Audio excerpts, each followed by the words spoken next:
नमस्कार मित्रों, आपका स्वागत है हमारे YouTube चैनल धर्म रस में।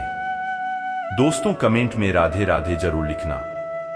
चलते हैं वीडियो की ओर। वैसे हमने महाभारत रामायण देखा ही होगा, लेकिन क्या आपको याद है कि द्रौपदी ने आखिर क्यों और कैसा श्राप दिया था कुत्तों को, जिसकी सजा आज तक ये भुगत रहे हैं? अगर नहीं याद है तो आज हम आपको इसका पूरा इतिहास बताने वाले हैं कि आखिर द्रौपदी ने ऐसा क्या श्राप दिया था इन्हें, जिसकी सजा ये कलयुग में भी भुगत रहा है। आज हम आपको इस बारे में एक रोचक कहानी बताने जा रहे हैं, जिसके बारे में शायद ही किसी को पता हो। बहुत से लोगों को पता होगा कि द्रौपदी के श्राप के कारण कुत्ते खुले में ही सहवास करते हैं, पर क्या आपको ये पता है कि द्रौपदी ने आखिर क्यों और कौन सा श्राप दिया था कुत्तों को, जो इसकी सजा आज तक ये भुगत रहे हैं? अगर नहीं पता तो जल्दी से हमारे वीडियो को लाइक करें।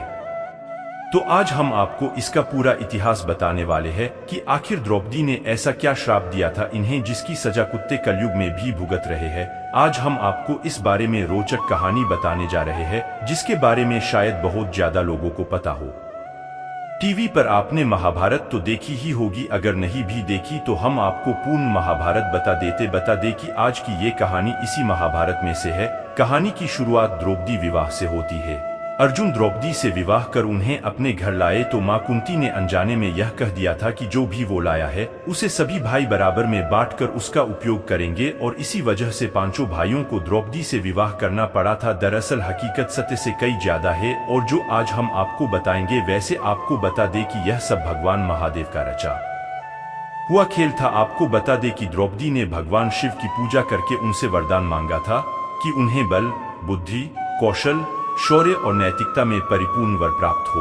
लेकिन द्वापर युग में ऐसा संभव नहीं हो सका। हर किसी न किसी व्यक्ति में कुछ न कुछ कमी होती थी, और इसी वजह से द्रौपदी को ये सारे गुण उनके अलग अलग पतियों में मिले, और इसी कारण उन्हें 5 पांडवों से शादी करनी पड़ी थी। जब अर्जुन ने द्रौपदी को शादी करके घर लाए थे तो इसी कारण अनजाने में मां कुंती के मुंह से ये निकल गया कि इसे आपस में सब बांट लो, और अपनी मां कुंती का मान रखने के लिए पांडवों को द्रौपदी से शादी करनी पड़ी। और इसके बाद पांडवों में यह निर्णय लिया गया कि प्रत्येक वर्ष किसी एक ही पांडव के साथ अपना समय व्यतीत करेंगी, और जो कोई भी इस निर्णय का दुरुपयोग करेगा उसे 1 वर्ष तक वनवास जाना होगा। और जब भी द्रौपदी किसी पांडव के साथ अकेले में समय व्यतीत कर रही होती तो दूसरे पांडव को उस कक्ष में आना वर्जित था। इसी दौरान एक ऐसी घटना घटित हो जिसकी वजह से कुत्ते को यह श्राप मिला कि सहवास करते समय उनको पूरी दुनिया देखेगी। पांडवों ने नियम बनाया था कि जब भी कोई एक पांडव द्रौपदी के कक्ष में जाया करता था तो वो अपनी पादुकाएं द्वार पर उतार दिया करता था, ताकि उसके भाई पादुका देख कक्ष में प्रवेश न करें। परंतु एक बार जब अर्जुन अपनी पादुका प्रवेश द्वार के बाहर उतार द्रौपदी के संग प्रेम प्रसंग में लीन थे, तभी द्वार पर एक कुत्ता आया, और खेल खेल में उस कुत्ते ने उस अर्जुन की पादुका उठा ली और उसे लेकर वो पास के जंगल में जाकर उसके साथ खेलने लगा। उसी दौरान भीम अपने कक्ष की ओर प्रस्थान कर रहे थे। उन्होंने देखा कि द्रौपदी के कक्ष के बाहर कोई पादुकाएं नहीं है, और वो द्रौपदी के कक्ष में प्रवेश कर गए। इस तरह से भीम को अपने कक्ष में देखकर काफी द्रौपदी शर्मिंदा हो गई, और बहुत ही क्रोधित होते हुए उसने भीम से कहा कि उसने कक्ष में प्रवेश कैसे किया जबकि अर्जुन उनके कक्ष में है।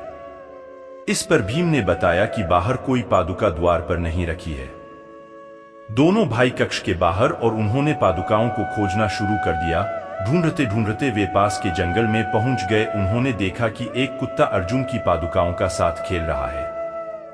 द्रौपदी इस बात से बहुत ही लज्जित महसूस कर रही थी और उतनी ही क्रोधित भी थी, तो उसने क्रोध में आकर कुत्तों को यह श्राप दे दिया कि जैसे आज मुझे भीम ने सहवास करते देखा है, उसी तरह तुम्हें सारी दुनिया सहवास करते देखेगी। तभी से माना जाता है कि कुत्ते सहवास करते समय लोक लज्जा की चिंता नहीं किया करते हैं। तो दोस्तों, एक और नई कहानी साझा करने जा रहे हैं। इसे ध्यान से सुनिएगा मित्रों। ये कहानी युधिष्ठिर के कौन से श्राप को आज भी भुगत रही हैं महिलाएं। 5 पुत्रों से शादी के करने के बाद यह तय हुआ कि कोई भी द्रौपदी के शयन कक्ष में दाखिल होगा तो उसे द्वार के बाहर अपनी पादुका उतारनी होगी, जिससे यह पता चल जाएगा कि 5 भाइयों में से कोई एक भाई शयन कक्ष में है। महिलाएं इतनी बातूनी क्यों होती हैं, और ऐसी क्या वजह है कि उनके पेट में कोई बात नहीं पचती है? असल में इसका संबंध महाभारत की एक घटना के साथ जुड़ा हुआ है, जिसकी वजह से ये श्राप महिलाओं के साथ जुड़ा हुआ है। महाभारत की युद्ध समाप्त होने के बाद माता कुंती कर्ण को अपनी गोद में लेकर रो रही थी। तभी पांडव वहां पहुंचते हैं और समझ नहीं पाते कि दुश्मन की मौत पर उनकी मां क्यों आंसू बहा रही है। जब युधिष्ठिर माता कुंती से सवाल करता है कि वो क्यों रो रही हैं, तो अपने बेटे की मौत से क्रोधित मां युधिष्ठिर को जवाब देती है कि कर्ण उनका पुत्र था जिसका जन्म पांडु के साथ विवाह होने से पहले हुआ था। इसके बाद युधिष्ठिर महाभारत के युद्ध के लिए अपनी मां कुंती को श्राप देते हैं। युधिष्ठिर ने समूल नारी जाति को श्राप दिया कि आज के बाद कोई भी नारी अपना भेद नहीं छुपा पाएगी। महाभारत में कुंती को दिया गया यह श्राप आज के युग में चरितार्थ होता नजर आ रहा है। महाभारत में एक और ऐसी घटना है जिसका जिक्र बहुत ही कम जगह हुआ है। कुत्ता प्रजाति के लिए सार्वजनिक कैसे बन गया। वह जब सेक्स करते हैं तो पूरी दुनिया देखती है। इसका भी उत्तर महाभारत की एक घटना के जरिए जुड़ा हुआ है। माता कुंती की वजह से द्रौपदी पांचों पांडव की पत्नी बनी। दरअसल स्वयंवर रचाने के बाद जब अर्जुन अपनी पत्नी द्रौपदी को साथ लेकर माता कुंती के पास पहुंचे और द्वार से ही अर्जुन ने पुकार कर माता कुंती से कहा, माते, आज हम लोग आपके लिए एक अद्भुत भिक्षा लेकर आए हैं। इस पर कुंती ने भीतर से ही कहा, पुत्रों, तुम लोग आपस में मिल बांट उसका उपभोग कर लो। इसके बाद भिक्षा में मिली द्रौपदी को मिल बांटने के फैसले से कुंती को अत्यंत दुख हुआ, किंतु बाद में माता के वचनों को सत्य सिद्ध करने के लिए द्रौपदी ने पांचों पांडवों को पति के रूप में स्वीकार कर लिया। पांचों पुत्रों से शादी के करने के बाद यह तय हुआ कि कोई भी द्रौपदी के शयन कक्ष में दाखिल होगा तो उसे द्वार के बाहर अपनी पादुका उतारनी होगी, जिससे यह पता चल जाएगा कि पांचों भाइयों में से कोई एक भाई शयन कक्ष में है। एक बार की घटना है। युधिष्ठिर द्रौपदी के शयन कक्ष में पहले से ही मौजूद थे। उन्होंने नियम अनुसार अपनी पादुका द्वार के बाहर उतार दी थी। कुछ समय बाद उनकी पादुका को एक कुत्ता उठा ले गया और नोचने लगा। द्वार के बाहर पादुका न होने की वजह से जब भीम शयन कक्ष में दाखिल हुए तो उन्होंने अपने ज्येष्ठ भ्राता युधिष्ठिर को द्रौपदी के साथ अंतरंग संबंधों में लिप्त देख लिया। वह क्रोधित होकर कक्ष से बाहर आए और कुछ दूर जाकर उन्होंने देखा कि एक कुत्ता महाराज युधिष्ठिर की पादुका को नोच रहा है। भीम का क्रोध और बढ़ गया।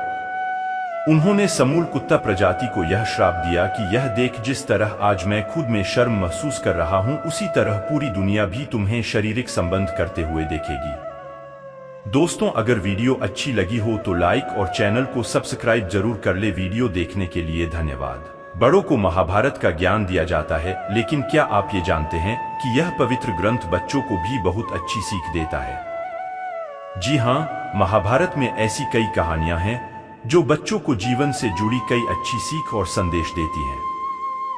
इस आर्टिकल में ऐसी ही कुछ बातें बताई गई हैं। महाभारत एक साहित्यिक खजाना है और हिंदू पौराणिक कथाओं और दर्शन का मिश्रण है। आपको शायद पता नहीं होगा कि महाभारत ग्रंथ बड़ों ही नहीं बल्कि बच्चों के लिए भी बहुत महत्वपूर्ण है। इस ग्रंथ की अलग अलग कहानियां और भिन्न किरदार बच्चों को बहुत कुछ सिखाने का काम कर सकते हैं। आजकल के बच्चे हैरी पॉटर जैसी कहानियां देखते हैं, जबकि उन्हें महाभारत से भी बहुत कुछ सीखने को मिल सकता है। महाभारत में अनगिनत कहानियां हैं तो बच्चों को जिंदगी के नैतिक मूल्यों से रूबरू करवाती हैं। यह महान ग्रंथ हमारी संस्कृति का एक हिस्सा है और बच्चों के दिलों में इसे सही जगह मिलनी चाहिए।